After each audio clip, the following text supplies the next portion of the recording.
Bom dia, a paz do Senhor Jesus esteja no seu coração nesta manhã. Nós sabemos que nós vivemos no mundo, mas nós não somos do mundo, né? Onde jaz o maligno, o inimigo de nossas almas, que trabalha para poder, desconstruir tudo aquilo que Deus constrói por meio da sua palavra, por meio da sua graça, da sua misericórdia. E assim nós temos observado, de uma maneira crescente, corrupção de valores morais, a questão da insensibilidade espiritual, da questão da imoralidade, a questão de justificativas presente na boca das pessoas para todas as coisas, argumentos. É claro que nós somos seres pensantes, e é importante que a nossa cabeça ela trabalhe no sentido de produzir decisões, mas argumentos que muitas vezes são muros, são bloqueios, são verdadeiras pedras de tropeço para a vida de tantas pessoas, Mas o Senhor ele nos chama a viver numa rota totalmente oposta a isso, E Deus ele nos diz de maneira muito clara, que antes importa agradar e obedecer a Deus do que aos homens, Então, ainda que o mundo caminha numa direção, nós somos chamados a viver diante dos valores, dos parâmetros, das referências imutáveis do nosso Deus, Se somos infiéis, porque há uma natureza pecaminosa dentro de nós, o Senhor permanece fiel, porque assim a palavra de Deus, ela nos garante. Mas o fato de sermos infiéis, por conta da nossa natureza pecaminosa, não nos deixa, não limita ou não restringe, ou não deve restringir ou bloquear, o gabarito que a palavra de Deus nos chama a viver. E qual é esse gabarito? Ser encontrado fiel. Então, esse é o gabarito, assim como a unidade do corpo de Cristo é um gabarito, é uma referência máxima, Ser encontrado fiel é algo que também Deus ele requer de nós, Ele espera de nós, a despeito de sermos pecadores, a despeito de errarmos, de falharmos, de eventualmente sermos infiéis, mas esse alvo, essa meta, esse gabarito, ele precisa estar entronizado dentro de nós para vivermos na dispensação, daquilo que o Senhor requer de nós e termos o selo da aprovação do Senhor. Por isso, dentro dessa visão introdutória, e dentro dessa temática já exposta, de ser encontrado fiel, eu quero compartilhar com vocês um texto, em 1 Reis, no capítulo 17, a partir do verso número 8, cujo subtítulo aqui na minha Bíblia é Elias e a viúva de Sarepta. E certamente você já ouviu falar sobre essa história, mas você também já ouviu que Deus fala de muitas formas, e que o mesmo verso hoje Deus pode falar de uma forma, amanhã Deus pode falar de uma outra forma. Eu simplesmente quero falar da forma como Deus colocou no meu coração, não que seja maior nem melhor, mas apenas o que Deus tem preparado para nós nesta manhã. 1 Reis, capítulo 17, eu quero ler a partir do verso número 8.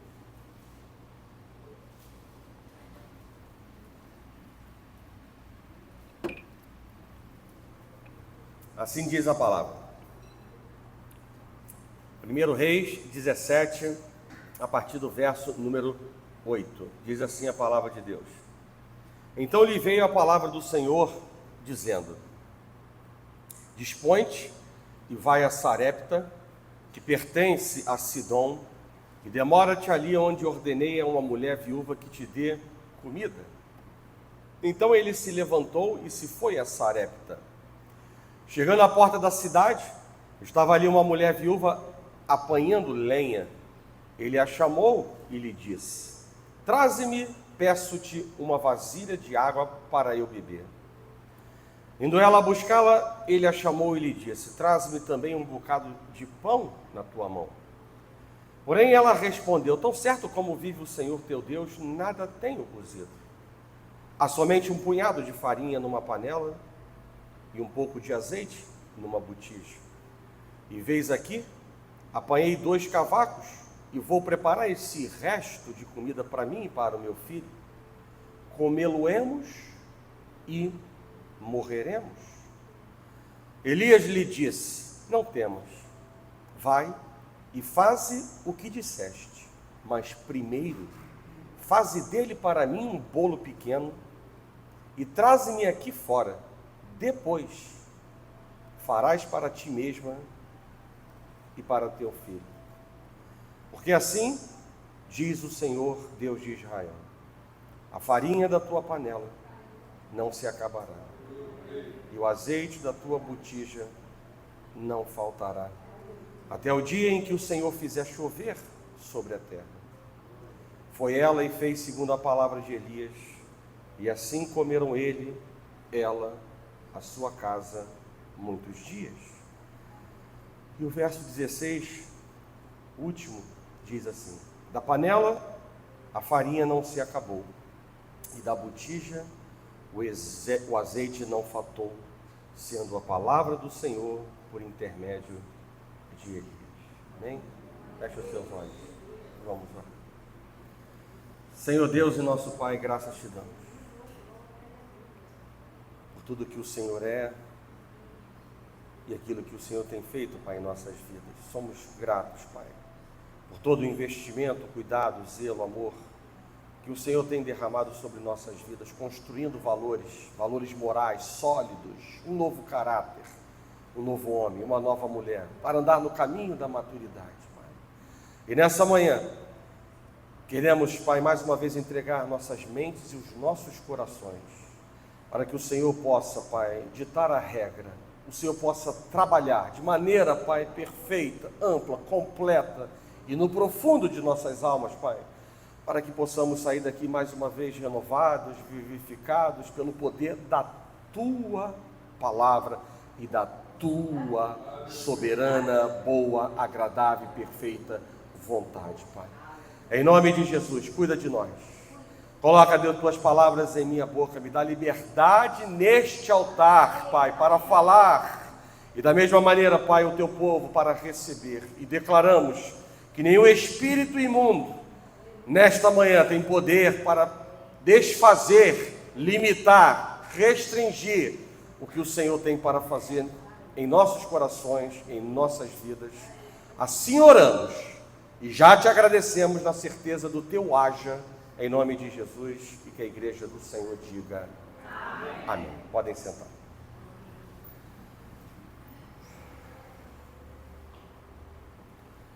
Nós vimos nesse texto que o profeta Elias, ele foi enviado por Deus para uma região chamada Sarepta, e numa época em que absolutamente não chovia nada, há cerca de 3 anos e meio, né? E toda aquela terra, obviamente que se não chovia, estava em sequidão, e consequentemente, como era a dependência do povo, né, a colheita da terra, havia escassez de comida.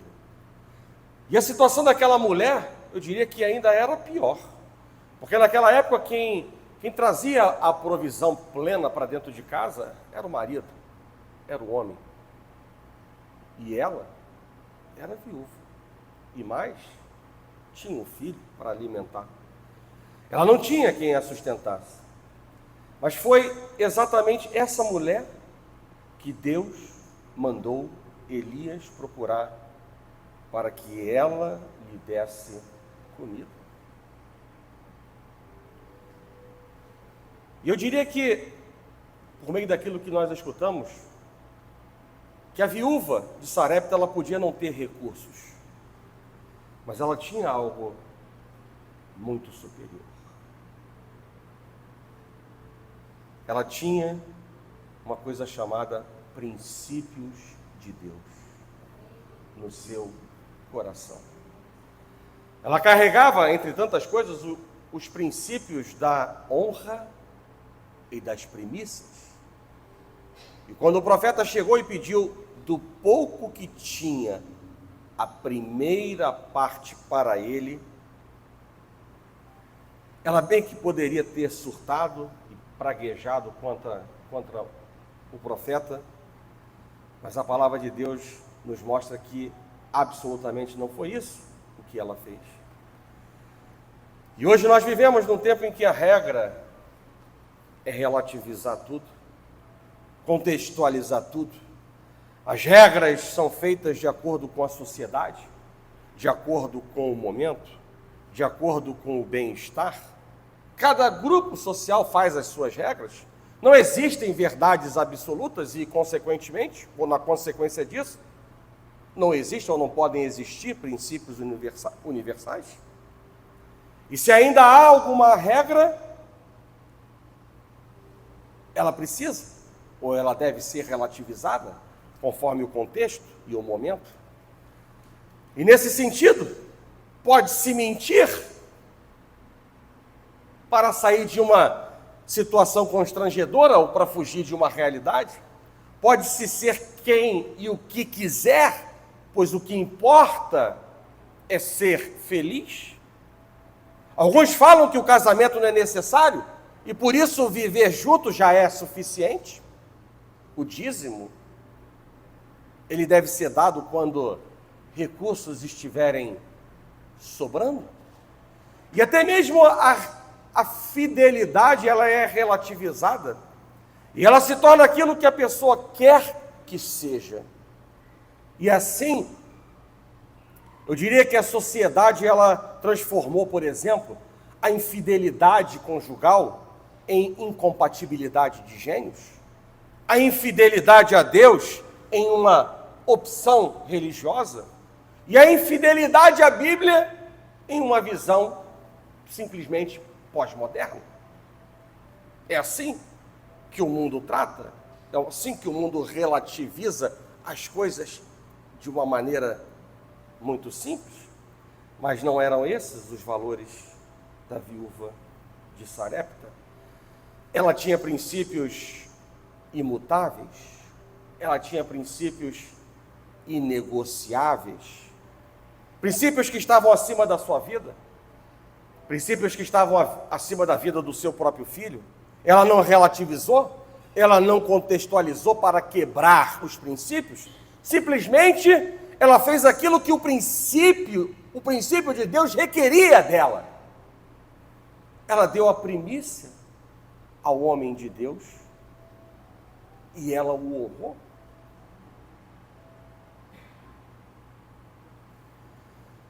E a prática das primícias registrada na Bíblia é um princípio espiritual profundo.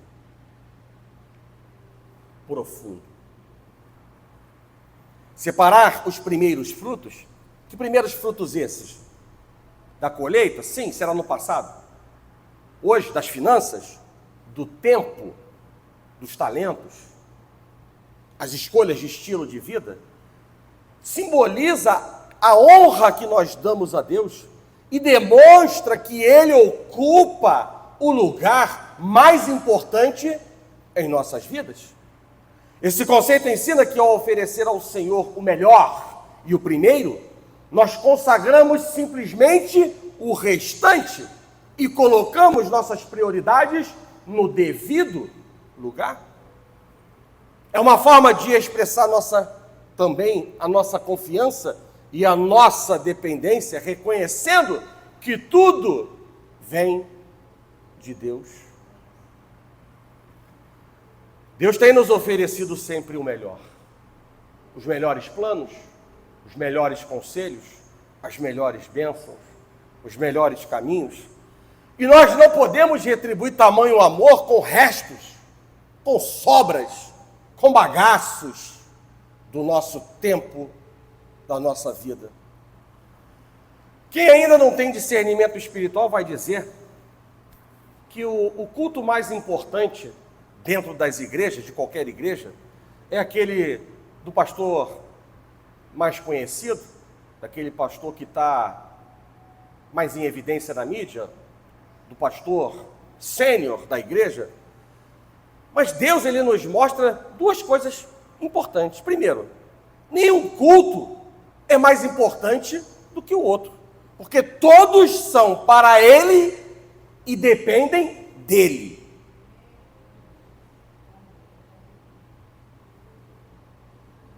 E a segunda coisa é que primícias continuam representando primeiros frutos, prioridade número 1, e não o que sobra. E nos cultos, Deus continua procurando os adoradores que o adoram em espírito e em verdade, e é isso que vai fazer diferença. Adoradores que oferecem as primícias para Deus. Aí sim é que está a diferença. Não é no homem, não é no pastor midiático, não é no pastor líder, sênior. O que vai fazer diferença são as expectativas e a maneira como nós vivemos diante de Deus. E a viúva, ela deu as primícias ao homem de Deus e o honrou. Eu não sei se você já atinou, mas o protocolo do reino de Deus é a honra. Tudo gira em torno dela, que por si traz grandes gratificações. A honra é um princípio, e se é um princípio de Deus, é incondicional e é inegociável. Honrar significa valorizar, apreciar, estimar, reverenciar, tratar com distinção e deferência. E um ambiente de honra atrai e abriga, certamente, a presença de Deus. Por isso, quando tratadas com respeito e recebidas com honra, as pessoas podem dar o seu melhor. Honrar alguém não nos diminui, apenas eleva a outra pessoa. A honra não deve ser buscada, antes a honra é oferecida gratuitamente. A Bíblia diz que buscar honra não é honra. Buscar honra não é honra. Quem busca o aplauso das pessoas é somente um oportunista. Assim como dar honra ao tolo é um grande erro, uma insensatez, diz a palavra. Por exemplo, para honrar os seus pais, você colocará em prática os ensinamentos que eles transmitiram para você. Será um filho obediente, trabalhador, prestativo,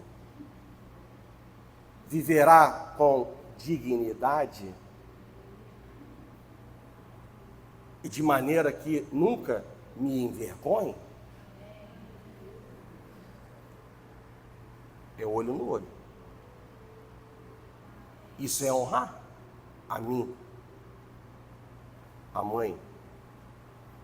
E os pais são apenas dois dessa lista de honra.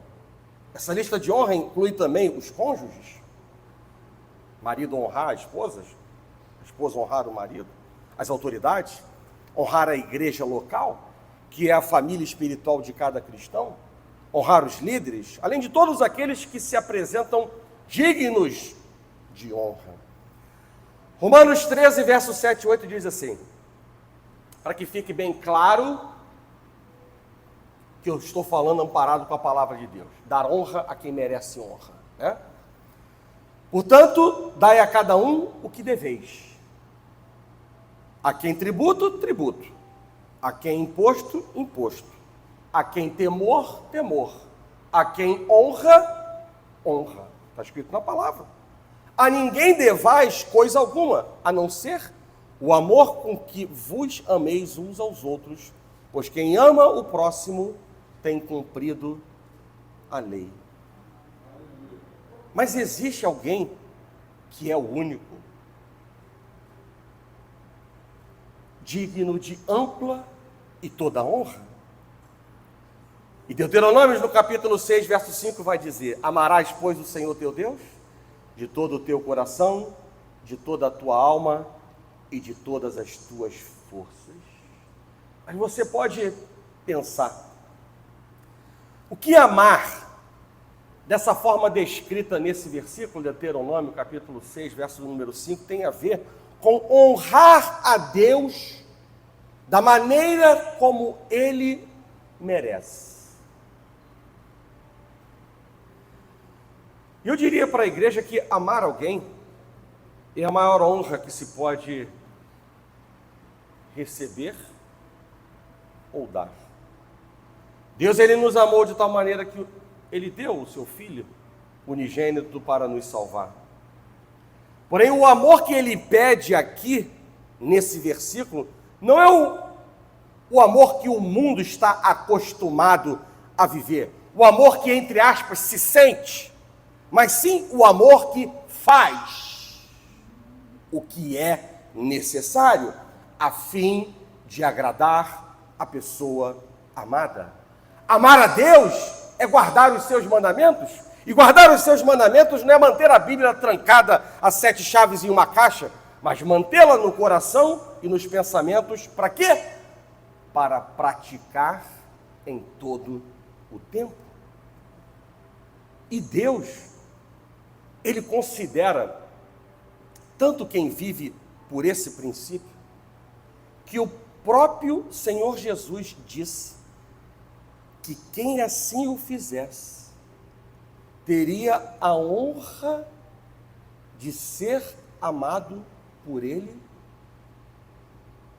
e por Deus Pai, e mais ainda, e ambos fariam dessa pessoa a sua morada e viveriam para essa pessoa. Da onde eu tirei isso? Da palavra. João, capítulo 14, verso 23 diz: Jesus respondeu e disse-lhe: se alguém me ama, guardará a minha palavra, e meu Pai o amará, e viveremos para ele, e faremos nele morada. Irmãos, Deus leva a sério a maneira como Ele é tratado. Eu encontro na palavra de Deus, em 1 Samuel, no capítulo 2, verso 30, Ele dizendo o seguinte: aos que me honram, honrarei, porém aos que me desprezam, serão desprezados.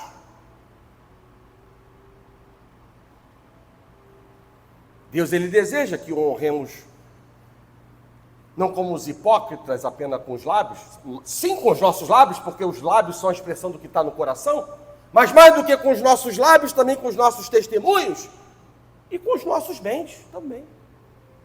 Sabe para quê? Para que nossos celeiros, eles sejam fartos e tenhamos uma vida feliz. Ele é o dono do ouro e da prata, Ele não precisa de nada, meu e teu. Mas esse sacrifício, essa obediência, é ainda para promover isso que eu acabei de dizer, para que os nossos celeiros sejam fartos e tenhamos uma vida feliz no mundo caótico. Honrar a Deus implica também assumi-lo em qualquer situação, não negando, mesmo sob pressão, como fez a viúva de Sarepta. Nós não podemos esquecer que em situações difíceis, a nossa defesa é o Senhor. E a verdadeira fé, ela não procura brechas para escapar. Ela simplesmente obedece a Deus e sabe que Ele fará nada diferente do melhor. A verdadeira fé se baseia, sabe em quê? Em ordens e promessas, e não em argumentos e explicações. Deus não precisa dos nossos argumentos, Deus não quer ouvir as nossas explicações, Deus quer ver a nossa obediência. Lembre-se, igreja, que tempos de adversidade no mundo podem ser oportunidades para a morte, o caixão, a depressão, a destruição. Mas na nossa história, na nossa caminhada, tempos de adversidade são e serão, continuarão sendo oportunidades para nós escutarmos a voz de Deus. Continuarão sendo oportunidades para nós testemunharmos. Em Mateus 5, verso 16, Jesus nos ensina: assim resplandeça a vossa luz diante dos homens, para que vejam as vossas boas obras e glorifiquem a vosso Pai que está nos céus. Igreja, quando nós vivemos de maneira fiel, nós refletimos a luz de Cristo em nossas vidas e nós atraímos pessoas para o Evangelho. A fidelidade se torna assim uma forma de evangelismo, mostrando ao mundo a realidade do amor e da graça de Deus em nossas vidas, mesmo diante das adversidades. Tempos de adversidade são oportunidades também para experimentar algo novo de Deus, são oportunidades para crescer. Esteja certo que Deus, Ele nos prova com o propósito de nos aperfeiçoar, para então nos aprovar.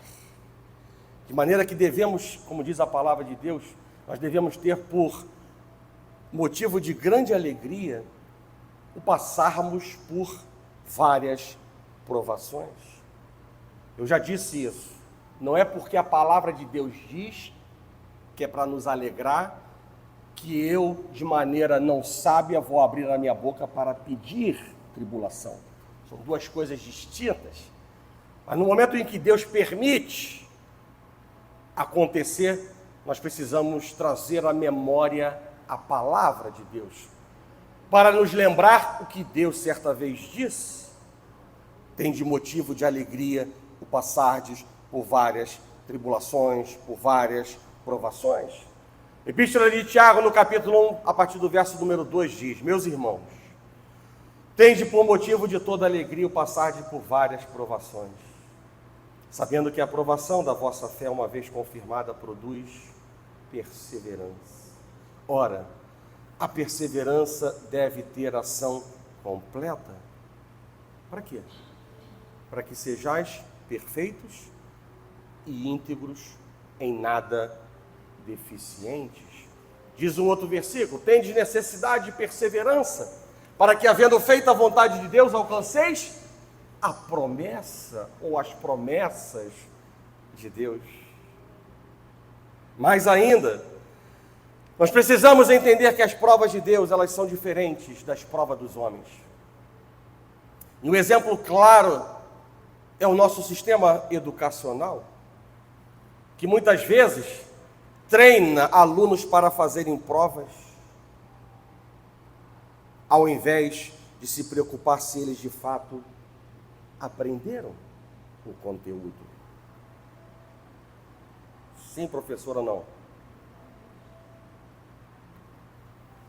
As provas dos homens cobram bom desempenho, as de Deus, integridade. As provas dos homens exigem habilidade, as de Deus, dependência. As provas dos homens aprovam a performance, as de Deus, o caráter.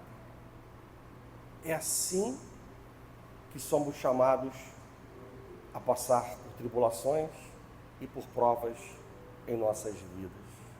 Igreja, não basta conhecermos os princípios de Deus, é preciso sermos fiéis a eles, sermos fiéis a Deus, sermos fiéis no pouco para sermos fiéis no muito. Porque se não formos fiéis no pouco, Deus não nos colocará no muito. Simples assim. e ele é muito sábio. Quem disse isso? O próprio Jesus.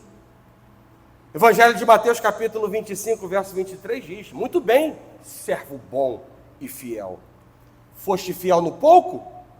Sobre o muito te colocarei. Entra no gozo do teu Senhor. Então, se você quer muito de Deus, seja fiel no pouco que você eventualmente possa estar vivendo na sua vida.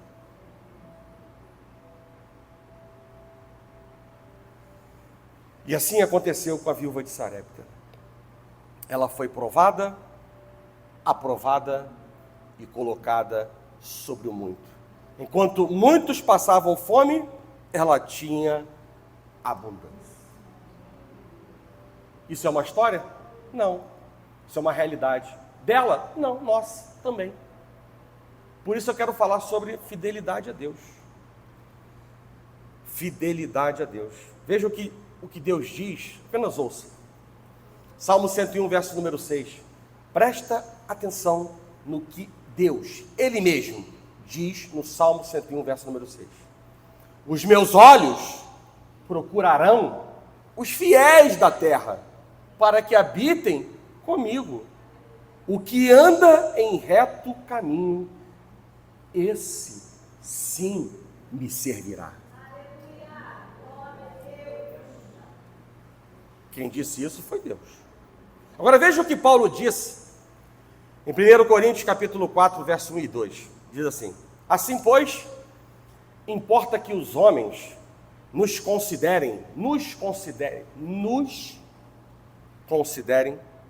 ministros de Cristo e dispenseiros dos mistérios de Deus.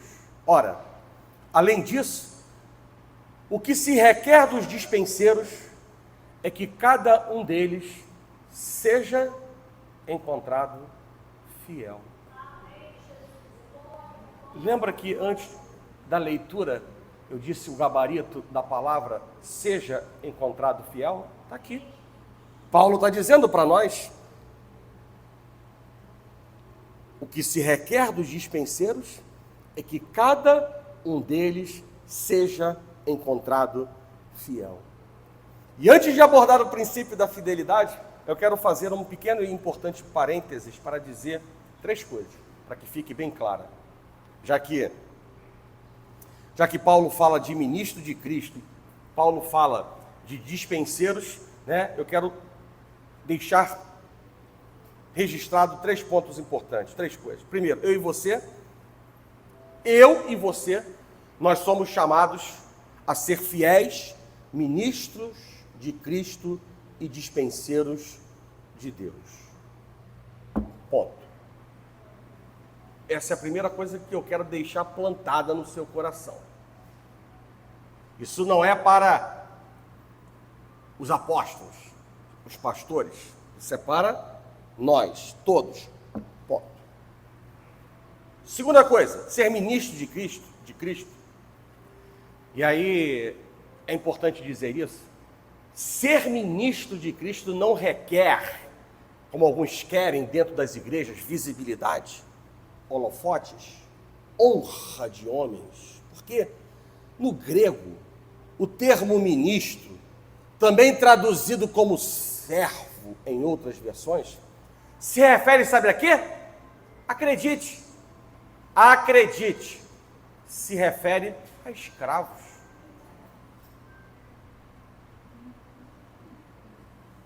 Que ficavam no terceiro convés, né? Convés é um termo marinheiro, mas talvez nem o naval que é fuzileiro saiba disso, né? Convés, sabe, né?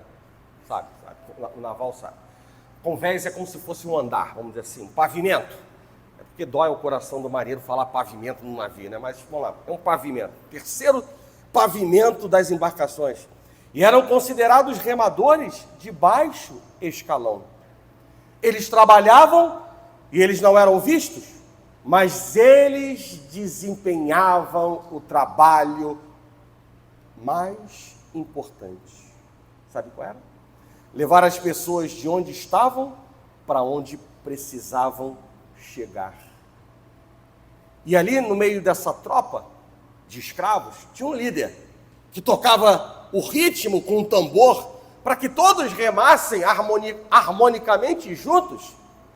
E isso é muito importante, na mesma direção, na mesma frequência, com a mesma batida, para que possa dar, né, velocidade à embarcação. E essa é uma linda representação dos ministros de Cristo. Quem são ministros de Cristo? Nós. E essa, vou repetir, é uma linda representação dos ministros de Cristo, que fora da vista de todos, devem remar e trabalhar juntos em unidade. E eu quero deixar para a igreja que isso aqui é um outro gabarito de Paulo: unidade. Unidade está acima de união. Eu sei que a palavra de Deus vai dizer quão bom e suave é que os irmãos vivam em união. Não está escrito na Bíblia? Tá. Mas a unidade é maior do que a mera união. Não sei se você compreende. Mas talvez, com um exemplo simples do purê de batata e do saco de batatas, você consiga entender isso melhor. Um saco de batatas é um saco que reúne batatas diferentes. Há uma união de batatas dentro do saco? Sim. Mas o purê, ele tem um preço para se tornar purê. Sim ou não? Sim. O purê é a expressão da unidade dessas batatas. Sim ou não? Sim. Então, por isso, a unidade é um valor a ser buscado maior do que a mera união. Quantas igrejas temos união, mas não temos unidade? Sim ou não? Sim. Como eu estava dizendo, é uma linda representação. Fora da vista de todos, onde devemos remar e trabalhar juntos em unidade, com Jesus ditando o ritmo para levar as pessoas de onde estão na terra para onde precisam chegar, que é o céu. E quem faz com que o barco navegue de verdade são quem? São os escravos, são os servos, são os ministros do Senhor. Esses são os instrumentos que Deus escolheu para remar barcos, igrejas, ministérios, famílias.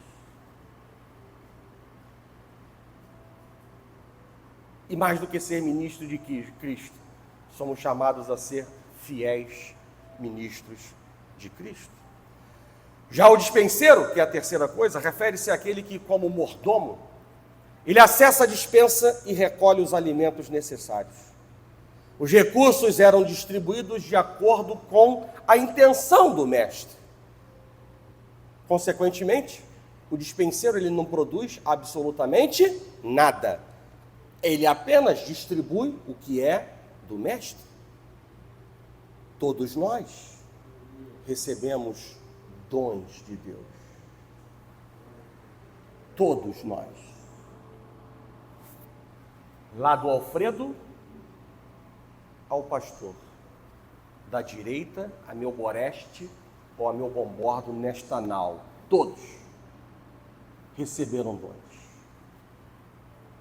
E há uma mensagem clara de Paulo para nós, quando ele diz: não te faças negligente para com o dom que há em ti. A responsabilidade do dispenseiro é grande, e ele tem o compromisso de prestar contas ao dono da casa. Por isso é que eu vi isso como algo muito importante para, num parênteses pequeno, compartilhar com a igreja. Precisamos ser fiéis. E fidelidade não é algo que se encontra à venda na esquina. Não se compra uma injeção de fidelidade. Não se compra uma injeção de fidelidade e recebe a cura do mau caratismo. Como se compra em uma drogaria uma injeção de infidelidade para realizar um aborto, para tomar uma decisão errada devido a uma relação sexual ilícita. Fidelidade não é um comportamento sazonal. Num tempo, sim eu quero, sim eu preciso, sim eu me sacrifico. No outro tempo, não estou interessado, não estou com vontade. Deus, ele também não se agrada de fidelidade condicionada. Se o Senhor fizer isso, eu faço aquilo. Não se agrada.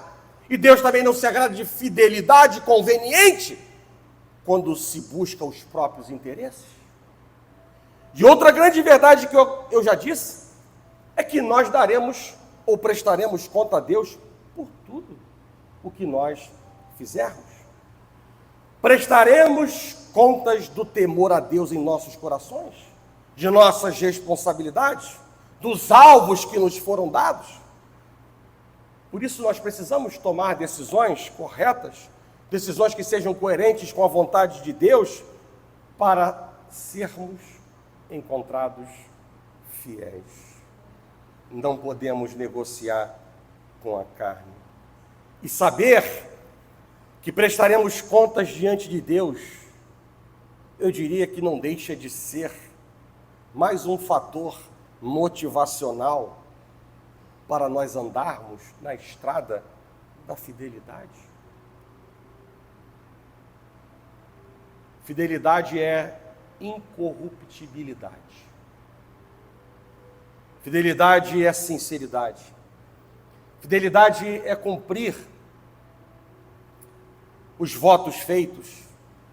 E decidir ser fiel fala de ter um caráter que deseja conquistar todo o nível de ajuste que Deus oferece por meio da sua palavra. Porque, agora presta atenção no profundo, igreja. Sabe por quê? Porque a fidelidade, ela é um reflexo do nosso amor por Deus e uma resposta ao seu amor incondicional por nós.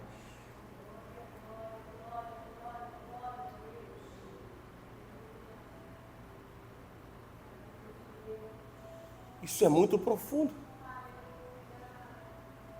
A fidelidade é um reflexo do nosso amor por Deus e, ao mesmo tempo,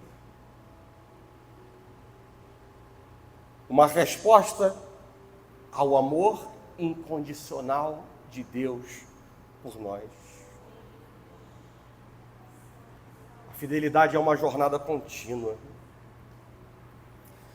Em Filipenses capítulo 1, verso 6, Paulo nos assegura que aquele que começou a boa obra em nós há de completá-la até o dia de Cristo Jesus.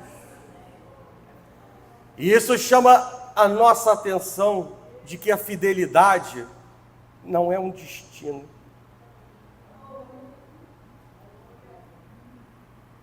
A fidelidade é um processo que tem um prazo, que tem um limite, até a morte. Ser fiel até a morte.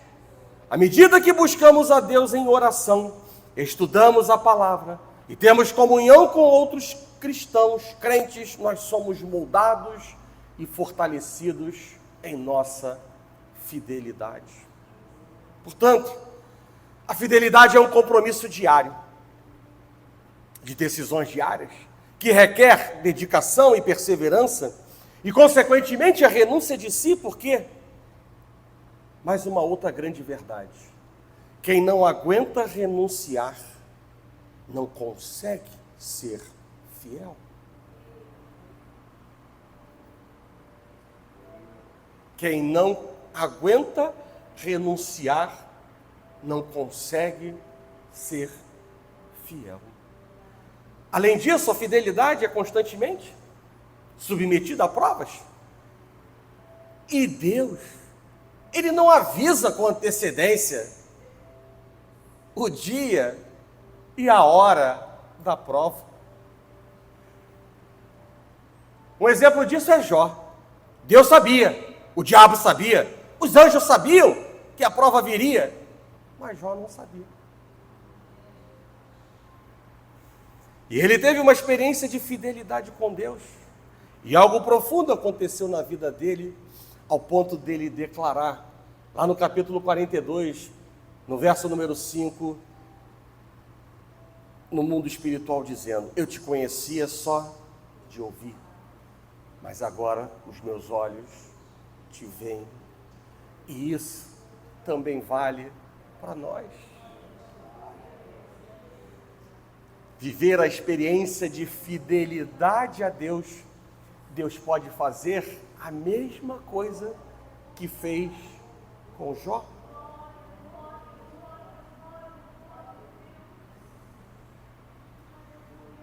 Como eu disse, a fidelidade ela é submetida a provas, mas ela também tem premiações.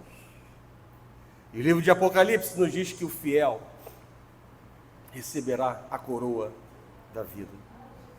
Quem é fiel é coroado. Há recompensa para a fidelidade. Há um prêmio para quem é fiel.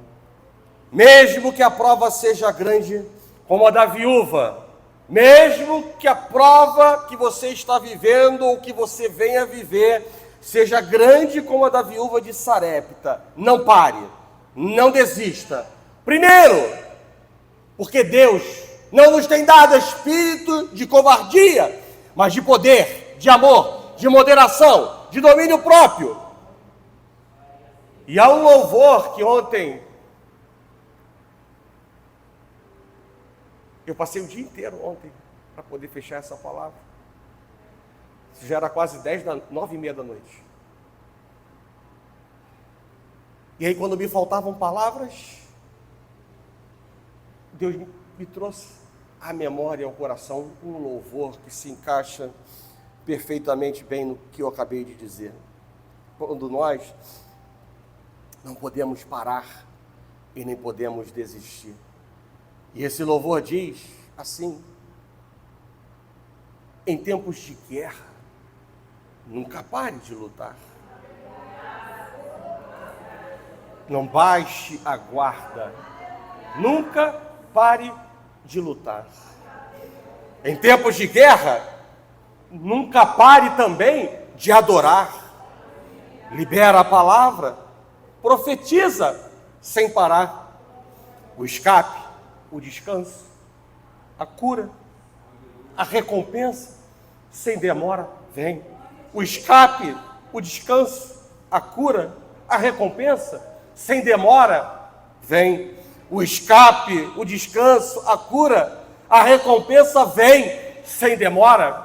O escape, o descanso, a cura, a recompensa vem, sem demora.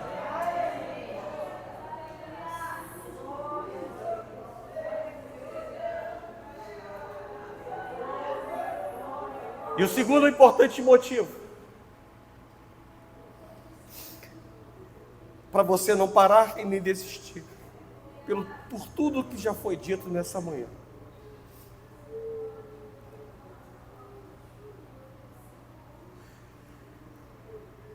é porque vale e continua valendo a pena ser fiel neste mundo, porque antes deste mundo nós estamos diante dos olhos de Deus, soberano, poderoso, majestoso, para continuar fazendo infinitamente mais de tudo que pedimos, esperamos, merecemos em nossas vidas. E assim nós receberemos nada menos do que o selo da aprovação de Deus, e nós ainda receberemos uma recompensa eterna, e isso não é pouca coisa. Provérbios 3, versos 5 e 6 diz, para nós encerrarmos essa palavra: confia no Senhor de todo o teu coração, e não te firmes, não te estribes no teu próprio entendimento. Reconhece-o em todos os teus caminhos, e ele endireitará as tuas veredas. E em Jeremias, no capítulo 17, a partir do verso 7, lemos: bendito o homem que confia no Senhor e cuja esperança é o Senhor, porque ele será como a árvore plantada junto às águas, que estende as suas raízes para o ribeiro e não receia quando vem o calor, mas a sua folha fica verde, e no ano da sequidão não se perturba e também não deixa de dar fruto.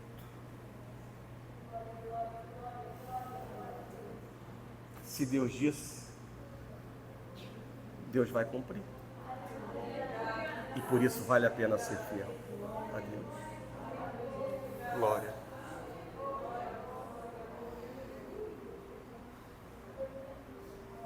Quero convidar você a vir ao altar de Deus. O altar se encontra aberto.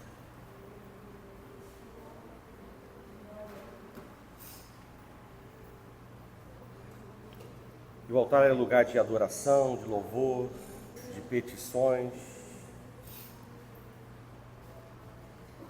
O altar é lugar de correção. O altar é lugar para Deus trabalhar em nossas vidas.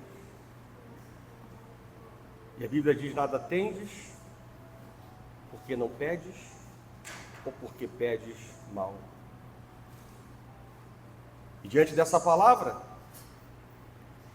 nessa manhã,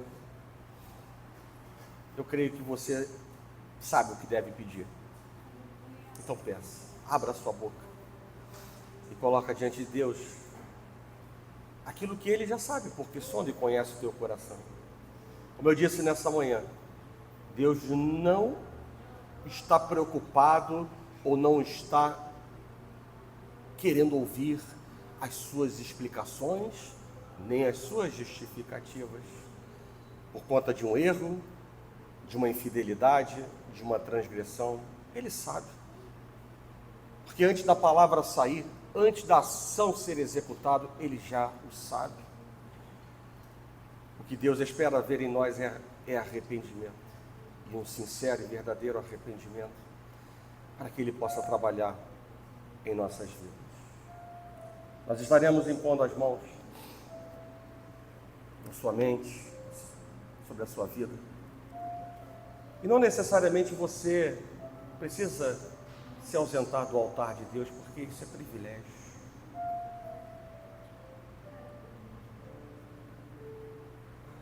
Dobrar os joelhos e se render a Deus, e na presença de Deus, isso é privilégio. É privilégio para aqueles que foram chamados, os escolhidos, para serem prósperos e abençoados, e receberem não somente os benefícios no hoje, mas no porvir.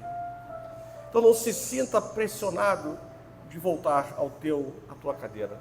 Fique na presença de Deus, porque certamente nós estaremos, quando retornarmos aqui para louvar, nós estaremos comunicando à igreja. Amém?